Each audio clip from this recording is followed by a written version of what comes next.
General Williams, cadets, it is really a great pleasure and honor to be here today and to meet with you all, to be here at West Point, this exceptional seat of learning.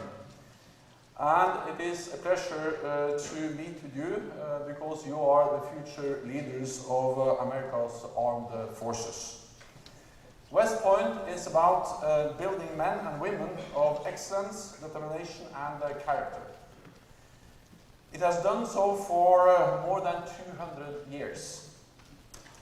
The rules here are rightly so strict. And I'm sure that some of you can occasionally find this a bit difficult. Which is why I understand a good way to start a speech at this place is by asking General Williams' permission for me to grant you amnesty to the court.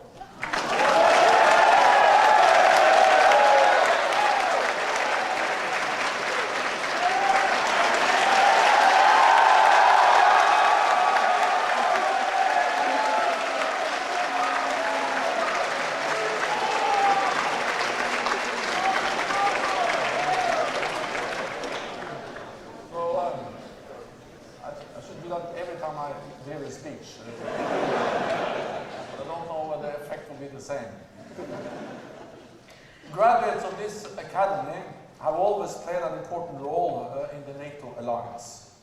General Eisenhower was NATO's first Supreme Allied Commander in Europe. The majority of those who followed in his footsteps had also worn the grey uniform of a cadet, as did several of our current senior leaders in NATO, including General Austin Scott Miller, commander of NATO's research support mission in Afghanistan and United States forces in Afghanistan.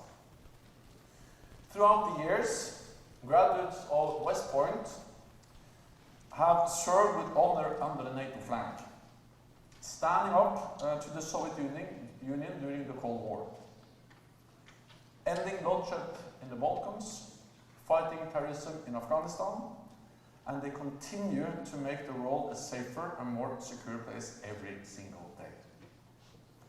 The long grey line runs through the heart of NATO. I pay tribute to each and every one of them and to each and every one of you. This year we are celebrating 70 years of the NATO alliance. We kicked this off in Washington in April, where our founding treaty was signed in 1949. And I was given the great privilege of addressing a joint meeting of the United States Congress. These events underline the enduring importance the United States plays in the NATO alliance. NATO is an extraordinary idea to bring together nations that share the values of democracy, freedom and the rule of law, and to unite them in a common cause to maintain our collective security in light of foes that no one could face alone. NATO was created by men of foresight who could see beyond the world as it was towards the world as it could be, for good or for ill. They could see the terrible threat posed by the Soviet Union, but they could also see the potential strength of Western democracies united for peace. This is an important part of NATO's history. The hard-headed ability to see the world as it is, but also to imagine the world as it could be, and then to act to shape it. For 70 years, no NATO ally has been attacked by another nation, demonstrating the enduring power of that idea and the lasting success of our military alliance. Our alliance has stood the test of time because it is in the national interest of each and every one of our countries. NATO is good for Europe, and NATO is good for the United States. You can measure the strength of a nation in many different ways. By the size of its economy, the strength of its military, but also by the number of its friends, especially those who are willing to fight by your side. And through NATO, the United States has more friends and more allies than any other power in the world. Many of you will be too young to remember firsthand the events of 9/11. But remember this: when the United States was attacked, you were not alone. Within hours, and for the first time in our history, we invoked Article 5 of our founding treaty. Our collective defense clause, which states that an attack against one is an attack against all. I heard General Mattis talking recently about how shortly after 9/11 he was fighting in Afghanistan, and how troops from NATO allies such as Canada, the United Kingdom, Norway and Germany joined him there. As General Mattis said, they were there because we were there. Because we had been attacked, our values had been attacked. Over the years, thousands of troops from Europe and Canada have served alongside American troops in Afghanistan. We have fought together, and some have died together. We remember all those who have paid the ultimate price for our freedom, as well as those who have suffered wounds, visible and invisible, and the families of all of our servicemen and women who have so bravely served in defense of our nations. 18 years later, our troops are still in Afghanistan, to make sure Afghanistan never again becomes a safe haven for international terrorists. NATO allies and partners continue to train and advise Afghan security forces so they are strong enough to create the conditions for peace. Because the Taliban must understand that they will never win on the battlefield, they have to make real compromises at the negotiating table. The path to peace is long and difficult, but we will reach our goal if we remain shoulder to shoulder. The NATO mission, our mission in Afghanistan, shows how NATO responds to a changing security environment. For the rest of my remarks, I'd like to focus on how we are responding to another challenge: new and disruptive technologies. Technologies that are changing our societies and the nature of defense. There are many important topics I will not cover in my remarks, but I'm very happy to take your questions afterwards. Technology has shaped warfare for centuries. In the late 18th century, the rifle meant that soldiers could shoot with unprecedented accuracy and range. It proved pivotal in many of the battles of the American Revolutionary War, such as the Battle of Saratoga just north of here, where sharpshooting American riflemen helped defeat the superior British force by picking off their officers and artillerymen. Further innovations came, from steam-powered ironclad ships to breech-loading artillery.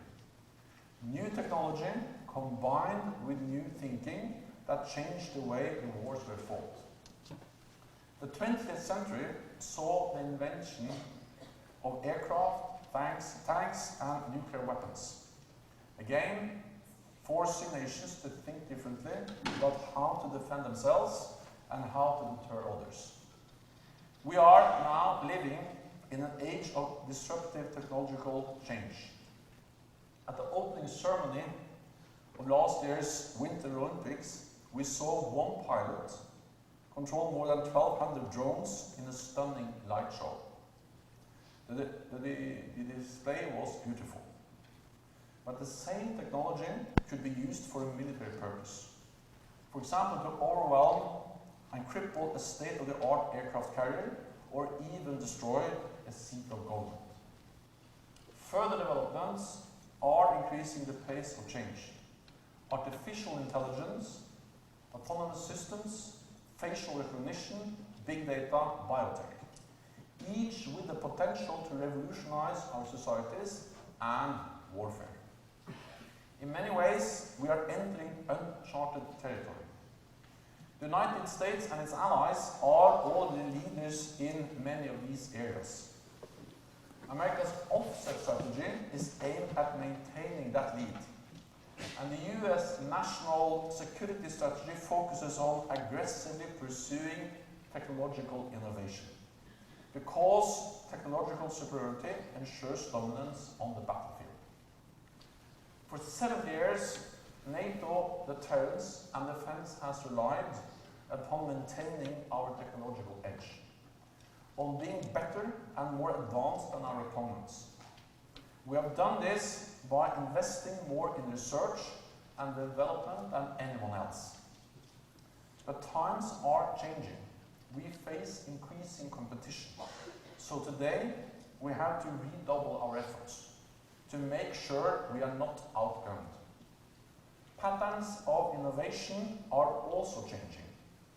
Traditional developments in defense technology have been driven by governments, such as nuclear, GPS, and the internet. Today, it is often the private sector that leads the way, with things such as smartphones and 3D printing. But private sector-led innovation can also mean that new technologies are available to everyone at the same time.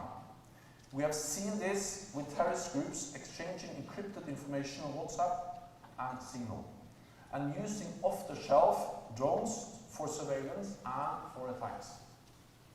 We also know that countries like North Korea and Iran are using cyber, drone and missile technology to threaten neighbors and further their interests. Moreover, some of the new technologies are not always developed in NATO countries, but in authoritarian nations. Chinese companies are leading the development of new 5G networks. Russia is developing its own internet and investing heavily in next-generation weapons such as hypersonic missiles. We simply cannot take our technological edge for granted. Our future security depends on our ability to understand, adopt, and implement emerging and disruptive technologies. And NATO has a key role in driving this change, not least by making sure that allies are investing enough in defense. And the good news is that all allies are now increasing their defense budgets. More allies are meeting their commitment to spend 2% of GDP on defense. The majority of allies are investing 20% of that money in research and development and in new equipment. And NATO's coordinated defense planning ensures that allies are developing and investing in the latest technologies. Another of NATO's key tasks is to make sure that the technologies that different allies develop and adopt do not undermine our ability to work together. So developing common standards, procedures, and other means of maintaining our interoperability is essential for NATO.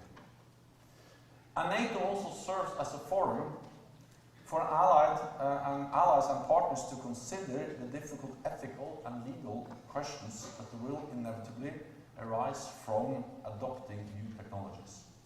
For example, how do we approach the advent of entirely autonomous weapon systems that can locate, identify, and kill with no human interaction?